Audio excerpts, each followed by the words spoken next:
போட்டித் தேர்வுக்கு தயாராகும் அனைவருக்கும் அதியமானின் அன்பு வணக்கம். நான் ராஜ்குமார்.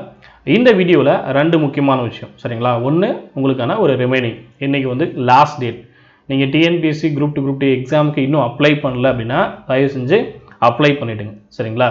ஸோ எவ்வளோ குயிக்காக அவங்களால அப்டேட் பண்ண முடியுமோ, எவ்வளோ குயிக்காக அப்ளை பண்ண முடியுமோ, இல்லை ஏதாவது கரெக்ஷன் பண்ண முடியுமோ அது எல்லாத்தையுமே பண்ணியிருக்கேன் சரிங்களா. வேறு எந்த வேலை இருந்தாலும் அது எல்லாமே ஒதுக்கி வச்சுட்டு இதை கம்ப்ளீட் பண்ணிடுங்க. ஏன்னா எக்ஸாமுக்கு படிக்கிறீங்க அப்படின்னு முடிவு பண்ணிட்டீங்க அப்படின்னா அப்ளை பண்ணுறது கண்டிப்பாக பண்ணியே ஆகணும் சரியா.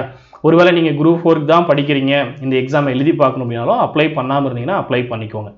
ஓகே, இன்றைக்கி தான் லாஸ்ட் டேட். உங்களுக்கு தெரியும், நிறைய பேர் அப்ளை பண்ணி முடிச்சிருப்பீங்க. ஒரு சிலருக்கு சிரமமாக இருக்குது அப்படின்னா முடிஞ்ச வரையும் இன்றைக்குள்ளே அப்ளை பண்ணிடுங்க. இன்றைக்கி தான் லாஸ்ட் டேட். ஸோ அப்ளை பண்ணிவிடுங்க. இன்னொரு ரெண்டாவது முக்கியமான விஷயம் என்ன அப்படின்னு பார்த்தீங்கன்னா, ஒரு நோட்டிஃபிகேஷன். அதாவது குரூப் 4க்கு இந்த மந்த் நோட்டிஃபிகேஷன் வரும் அப்படின்னு நமக்கு தெரியும்.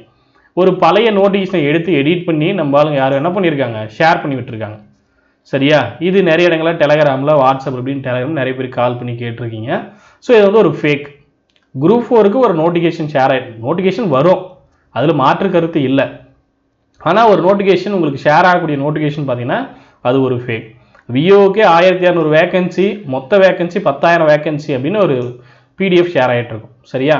இதில் இருக்கக்கூடிய டேட்டா எல்லாமே தப்பு தான் சரியா. நமக்கு நோட்டிஃபிகேஷன் அஃபிஷியலாக வந்தால் பார்த்துக்கலாம். இது வந்து ஒரு ஃபேக் நியூஸ். குரூப் 4க்கு ஒரு நோட்டிஃபிகேஷன் ஷேர் ஆகிறது வந்து ஃபேக் சரியா, அது பார்த்துக்கோங்க. ஒருவேளை நமக்கு நோட்டிஃபிகேஷன் வந்துச்சு அப்படின்னா, அஃபிஷியலாக குரூப் 4க்கான நோட்டிஃபிகேஷன் வந்துச்சுன்னா நமக்கு டீட்டெயில்ஸ் இருக்கும்.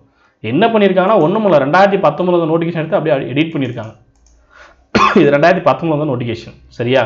இதில் இருக்கக்கூடிய டேட்டா அப்படியே என்ன பண்ணியிருக்காங்க, எடுத்து அப்படியே இந்த இன்ஃபர்மேஷன் வந்து எல்லாத்தையும். இன்னும் சொல்ல போனால் நம்ம குரூப் 4க்கு ஜென்ரல் இங்கிலீஷ் இல்லை, ஜென்ரல் தமிழ் தான் ஸ்கோரிங் சப்ஜெக்ட்னு சொல்லிட்டாங்க. அப்புறம் அந்த ஏஜ்மெண்ட்லாம் அப்படியே 2019 அப்படியே வச்சுருப்பாங்க சரியா. ஸோ பார்த்தீங்கன்னா உங்களுக்கு தெரியும், பிடிஎஃப்ல என்ன பண்ணியிருப்பாங்க, நமக்கு ஜென்ரல் இங்கிலீஷ்லாம் வச்சுருப்பாங்க. ஸோ இதுலேருந்தே தெரிஞ்சுக்கலாம் இது ஒரு ஃபேக் அப்படின்ட்டு சரியா. ஸோ எல்லாம் தள்ளி வச்சுட்டு என்ன பண்ணுறீங்க, எக்ஸாமுக்கு படிங்க. எக்ஸாம் படிக்கிறது மட்டும் ஃபஸ்ட்டு ப்ரியாரிட்டி கொடுத்து படிக்க ஆரம்பிங்க. குரூப் 4க்கு அப்ளை பண்ணி முடிச்சிட்டிங்க அப்படின்னா குரூப் 2 ப்ரிலிம்ஸ்க்கு படிக்க ஆரம்பிச்சிருங்க. குரூப் 4க்கு படிக்கணும் அப்படின்னாலும் நீங்கள் தொடர்ச்சியாக டெய்லியும் படிங்க. நோட்டிஃபிகேஷன்ஸ்னால் அப்ளை பண்ணிக்கலாம். குரூப் 4 நோட்டிஃபிகேஷனுக்கு அப்ராக்சிமேட்டாக நமக்கு எவ்வளோ வேகன்சி இருந்தாலும் ஆல்ரெடி இன்ஃபார்ம் பண்ணியிருக்காங்க. ஸோ நமக்கு நோட்டிஃபிகேஷன் தான் வரணும். வந்துச்சு அப்படின்னா அப்ளை பண்ணிட்டு நம்ம படிக்க ஆரம்பிச்சிக்கலாம். இது பழசை பற்றிலாம் ஒரி பண்ண வேண்டாம் சரிங்களா. அந்த ஒரு ஃபேக் நியூஸ் வந்துச்சு இல்லையா, அதை பற்றி ஒரி பண்ணிட்டு இருக்காதிங்க. நீங்கள் எக்ஸாம் படிக்கிறீங்க, உங்ககிட்ட புத்தகம் இல்லை அப்படின்னா புத்தகம் வேணும் அப்படின்றவங்க அதியமான் டீம் இருக்க வெப்சைட்டில் ஆர்டர் பண்ணிக்கோங்க. வீடியோ கிளாஸஸ் நீங்கள் குரூப் 4க்கு படிக்கிறீங்க, இப்போ இருந்து ஸ்டார்ட் பண்ணோம் அப்படின்னாலும் வீடியோ கிளாஸ் டெய்லியும் உங்களுக்கு 4 மணி நேரம் கிளாஸஸ் போயிட்டுருக்கும். வேணுன்றவங்க என்ரோல் பண்ணிக்கோங்க சரியா. குரூப் 4க்கு வந்து தனியாக உங்களுக்கு பிளான் வந்து அப்டேட் பண்ணுவாங்க. ஸோ டெய்லி வந்து உங்களுக்கு 4 hours கிளாஸஸ் அந்த மாதிரி இருக்கும். ஆல்ரெடி பேட்ச் போயிட்டுருக்கு, வேணுன்றவங்க என்ரோல் பண்ணிக்கோங்க சரியா. எக்ஸாமுக்கு அப்ளை பண்ணாதவங்க மறக்காமல் இன்னைக்குள்ளே அப்ளை பண்ணிடுங்க. ஒரு மணி நேரம் 2 மணி நேரம் ஸ்பெண்ட் பண்ணிவிட்டு அப்ளை பண்ணிக்கோங்க சரியா. ஸோ அடுத்த வீடியோவில் வேறு ஒரு தகவலை சந்திக்கலாம். நன்றியுடன் அதியமான் குழுமம். கட்டளை தவம் ஆற்ற வரும். நன்றி, வணக்கம்.